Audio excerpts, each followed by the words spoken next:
Fate of South Carolina's voter ID law rests with the federal judges. Up next, Attorney General Alan Wilson on why he hopes that the law is going to stick around. It's coming up in the second hour of America's News Headquarters.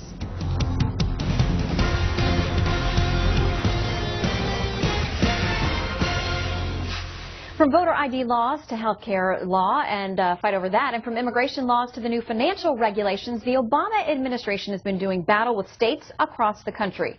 Joining us now, two state attorneys general who find themselves in the middle of these legal showdowns. From Oklahoma, Scott Pruitt, and from South Carolina, Alan Wilson. Gentlemen, welcome. Well, thank you. Thank you, Shannon. All right, General Wilson, I want to start with you. Let's talk about South Carolina's voter ID law. Requires various forms of voter ID for those who are going to show up and vote. It's been argued before a panel of federal judges now. Do you think it survives? Well, first off, we always knew this was going to be an uphill battle just because you look at who you're fighting. South Carolina has gone to great lengths over the last several years to craft a law that protects the integrity of the ballot box while ensuring the individual right to vote is not touched and that it remains sacred. And South Carolina stands by its law. We believe we have a good law, and we are guardedly optimistic that we will prevail, but you just never know in these types of cases. And from what I understand, there basically would be a pass this year if the law is upheld and implemented. People can argue that they have a reasonable impediment, a reason that they couldn't get a photo ID in time for the election. From what I understand, they're allowed to cast a provisional ballot that can be contested at some point, so it wouldn't stop someone from voting if they've got a good excuse. Well, first off, no one will be allowed, or no one will be prevented from voting once this law were to go into effect. So it will be just as it was before the law goes into effect. Just like you said, we'll have a reasonable impediment provision that allows people to vote should they not have a photo ID, and they can still use their voter registration card with a photo attached to it. All right, the voter ID fight is one, involving several states at this point. I want to transition over to General Pruitt in Oklahoma. Now, you are the only state, as I understand it, that has now an active, ongoing case against the president's health care law. You've got concerns with how it would be implemented, some IRS powers. Tell us about the case that you have going right now.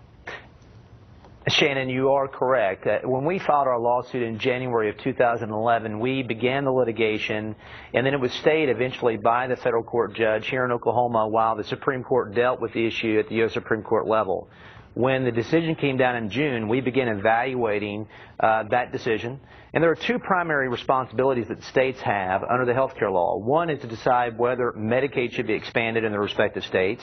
We've already seen that the federal government tried to exert more power there than what was granted, and the court by a 7-2 vote said that they could not intimidate or coerce the states to adopt or expand Medicaid. But the other important part of the health care law is the expansion or the use of health care exchanges. And there are about 20 states, as you know, Shannon, across the country that have chosen not to implement a state exchange.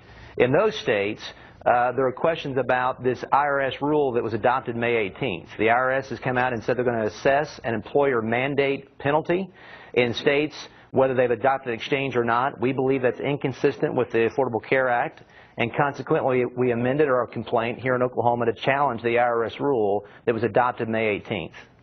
All right, I want to talk to you about a case now that both of your states are involved with. General Pruitt, I'll start with you, and this has to do with the Dodd-Frank legislation that was passed recently. It deals with regulating Wall Street and financial entities and organizations.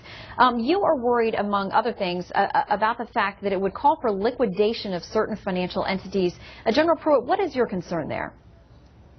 Well, Title II under the Dodd-Frank law, and by the way, Shannon, both Dodd-Frank and the Affordable Care Act represent an attitude that's been permeating in Washington for the last 2 years. It's an attitude that Washington knows best. They tried to seize the health care sector of our economy through the Affordable Care Act, and through Dodd-Frank, they did the same with the financial sector.